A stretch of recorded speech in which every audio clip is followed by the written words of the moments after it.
wabarakatuh. Selamat pagi, salam sejahtera untuk semua. Yang terhormat Bapak Parto dan Ibu Dina selaku dosen pengampu mata kuliah retorika dan teman-teman sekalian yang saya banggakan. Pertama-tama, marilah kita panjatkan puji syukur atas kehadirat Tuhan yang Maha Esa, karena atas izinnya hari ini kita semua dapat berkumpul dengan keadaan sehat walafiat. Perkenalkan, saya Mareta Sukma dengan NIM 2302104020101 angkatan 2023. Prodi Pendidikan Bahasa dan Sastra Indonesia, Fakultas Keguruan dan Ilmu Pendidikan Universitas Jember. Pada kesempatan kali ini, izinkan saya menyampaikan pidato yang berkaitan tentang kritik terhadap sistem pendidikan kurikulum merdeka dari sudut pandang mahasiswa. Hadirin yang terhormat, pagi ini saya membahas isu yang hangat di kalangan masyarakat dan sangat penting bagi kita semua, yaitu sistem pendidikan di Indonesia. Sistem pendidikan adalah fondamen bangsa, tempat di mana generasi mendatang dibentuk dan diaspirasikan untuk menciptakan kemajuan negara. Oleh karena itu, apakah kurikulum yang digunakan sudah tepat? Apakah guru-guru siap untuk menerapkannya? Saat ini kita sedang menghadapi era transformasi digital yang cepat. Tetapi bagaimana jika pendidikan kita sendiri malah tertinggal? Itulah pertanyaan yang patut kita tanyakan kepada diri sendiri dan pemerintahan. Kasus pada saat ini yaitu kurikulum merdeka yang dicanangkan oleh Menteri Pendidikan, Kebudayaan, Riset, dan Teknologi Bapak Nadiem Makarim. Bagaimana rencana ini bisa sukses tanpa persiapan yang matang? Kurikulum merdeka yang diperkenalkan oleh Menteri Pendidikan, Kebudayaan, Riset, dan Teknologi, yaitu Bapak Nadiem Makarim, bertujuan untuk memberikan kebebasan dalam proses belajar mengajar. Namun, saya sebagai mahasiswa merasa bahwa implementasi kurikulum ini belum sesuai harapan. Banyak aspek yang perlu dievaluasi supaya pendidikan di Indonesia dapat lebih baik. Hadirin yang berbahagia, faktanya Bapak Nadiem Makarim menjelaskan bahwa kurikulum merdeka fokus pada pendalaman kompetensi anak didik, bukan pada kecepatan penyelesaian materi. Ia menyatakan bahwa kurikulum hadir untuk mengatasi krisis pembelajaran yang telah berlangsung lama dan hilangnya pembelajaran akibat pandemi COVID-19. Namun, Bapak Nadiem menghadirkan kurikulum merdeka dirancang untuk memberikan fleksibilitas bagi sekolah dalam menentukan pendekatan pembelajaran yang sesuai dengan kondisi lokal. Meskipun terdapat niat baik, banyak pihak menganggap bahwa penerapan kurikulum ini masih menghadapi tantangan serius, terutama terkait kesiapan guru dan infrastruktur pendidikan. Tak hanya itu, tampaknya lebih seperti biarkan mereka bekerja sendiri daripada bantulah mereka. Bukankah tujuan utama pendidikan adalah meningkatkan mutu pendidikan secara umum, bukan hanya meningkatkan mutu pendidikan di daerah-daerah tertentu? Hal yang paling signifikan dalam sebuah kurikulum adalah kerangka operasional. Tanpa kerangka tersebut, maka seluruh struktur kurikulum akan menjadi kabur dan sulit dijalankan. Berdasarkan laporan dari Barisan Pengkaji Pendidikan, kurikulum merdeka dianggap belum layak untuk menjadi kurikulum nasional karena kurangnya kerangka operasional yang jelas dan ketidaksiapan guru dalam menerapkan metode baru. Artinya, guru-guru masih bingung bagaimana cara menerapkan kurikulum ini, sehingga hasilnya pun tidak pasti. Ketidaksiapan guru mengungkap bahwa guru merupakan inti dari sistem pendidikan. Merekalah yang harus mampu mentransfer ilmu pengetahuan kepada murid-murid. Sayangnya, banyak guru yang belum siap untuk menerima perubahan drastis ini.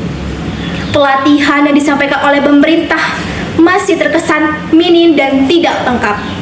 Contohnya, pelatihan online yang hanya berdurasi singkat tidaklah cukup untuk membuat guru-guru benar-benar paham dengan konsep-konsep baru dalam kurikulum merdeka.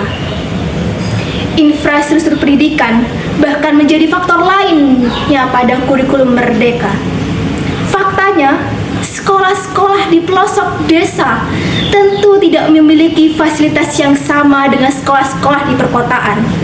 Padahal, kurikulum merdeka meminta sekolah untuk menggunakan teknologi informasi dan komunikasi atau dalam singkatan TIK sebagai alat bantu belajar. Lantas, bagaimana caranya jika sekolah tidak memiliki akses internet stabil atau perangkat kelas yang cukup memadai? Semua ini akan menghalangi jalannya proses belajar, mengajar yang efisien dan efektif. Banyak orang tua di Indonesia merasa khawatir terhadap implementasi kurikulum merdeka. Mereka berpendapat bahwa perubahan kurikulum yang cepat saat ini tidak melibatkan cukup banyak masukan dari mereka sebagai pemangku kepentingan utama dalam pendidikan anak-anak. Bahkan, orang tua merasa terasing dan tidak memiliki akses yang memadai untuk memahami bagaimana kurikulum baru ini akan mempengaruhi proses belajar mengajar anak-anak mereka. Kekhawatiran ini semakin diperparah dengan kurangnya informasi yang jelas dari pihak sekolah, pemerintah mengenai tujuan dan metode yang akan diterapkan dalam kurikulum merdeka. Mereka takut bahwa kurikulum merdeka akan mengurangi standar akademis dan kualitas pendidikan, sehingga anak-anaknya mungkin tidak mendapatkan pendidikan yang sebanding dengan generasi sebelumnya. Selain itu, orang tua juga mengeluhkan kurangnya pelatihan yang memadai bagi guru-guru dalam menerapkan kurikulum merdeka. Mereka merasa bahwa tanpa dukungan yang cukup, guru-guru mungkin tidak akan mampu mengimplementasikan metode pengajaran baru secara efektif. Beberapa orang tua bahkan menyatakan bahwa mereka lebih memilih sistem kurikulum sebelumnya yang sudah lebih familiar dan terbukti efektif. Selain sistem berkualitas, sistem kurikulum merdeka mengeluarkan banyak tenaga dan dana yang tidak sedikit.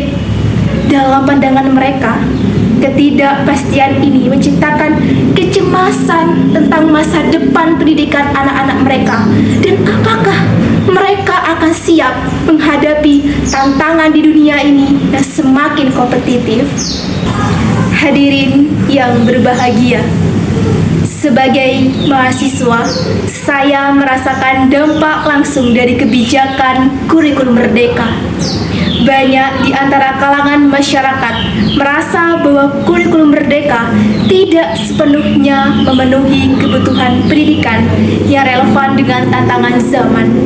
Saya khawatir bahwa ketidakjelasan dalam kerangka kurikulum akan mengakibatkan kebingungan di kalangan guru dan siswa.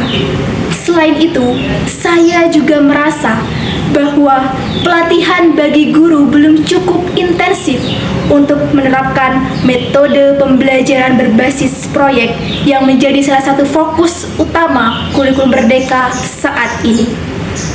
Saya merasa tidak setuju dengan situasi sistem pendidikan saat ini. Mengapa harus menunggu waktu yang lama lagi sebelum kita bisa mendapatkan pendidikan yang berkualitas? Apakah tidak ada solusi yang lebih cepat dan efektif? Mungkin saja kita perlu menunggu hingga tahun 2050-an supaya kurikulum ini benar-benar rampung. Namun, seriusnya, semua kalangan masyarakat butuh transparansi dan partisipasi aktif dari semua pihak dalam proses perencanaan dan implementasi kurikulum merdeka di Indonesia saat ini. Jika tidak, maka semakin hari semakin jauh kita dari cita-cita idealisme pendidikan yang sebenarnya. Hadirin yang berbahagia, saya berharap supaya pemerintah melakukan evaluasi menyeluruh terhadap kurikulum merdeka sebelum ditetapkan sebagai kurikulum nasional. Evaluasi ini harus melibatkan berbagai pihak, termasuk guru, ahli pendidikan, dan masyarakat. Selain itu, penting untuk menyediakan pelatihan yang lebih baik bagi guru supaya mereka dapat memahami dan mengimplementasikan kurikulum dengan efektif. Tentu, saya juga menginginkan adanya kerangka kurikulum yang jelas dan terstruktur supaya setiap pihak memahami tujuan dan proses pembelajaran dengan baik. Penting bagi pemerintah untuk melakukan sosialisasi yang lebih baik mengenai kurikulum merdeka kepada masyarakat dan orang tua. Pemerintah harus melibatkan orang tua dalam proses perencanaan dan evaluasi kurikulum supaya mereka merasa memiliki andil dalam pendidikan anak-anak mereka. Selain itu, pemerintah juga perlu mendengarkan masukan dari masyarakat mengenai kekhawatiran mereka terhadap kualitas pendidikan di bawah kurikulum merdeka. Dengan cara ini, diharapkan akan tercipta kolaborasi antara pemerintah, sekolah, dan orang tua demi mencapai tujuan pendidikan yang lebih baik. Semoga kita semua dapat bekerja sama untuk menciptakan sistem pendidikan yang lebih baik. Ingatlah bahwa pendidikan bukan hanya hak, tetapi juga tanggung jawab kita bersama untuk menciptakan masa depan cerah bagi bangsa Indonesia. Mari kita bersama-sama mendukung perbaikan kurikulum merdeka demi masa depan pendidikan yang lebih baik. Kita semua memiliki tanggung jawab untuk memastikan bahwa generasi mendatang mendapatkan pendidikan berkualitas yang dapat mempersiapkan mereka menghadapi tantangan global. Demikianlah pidato yang dapat saya sampaikan. Terima kasih atas perhatiannya. Wassalamualaikum warahmatullahi wabarakatuh.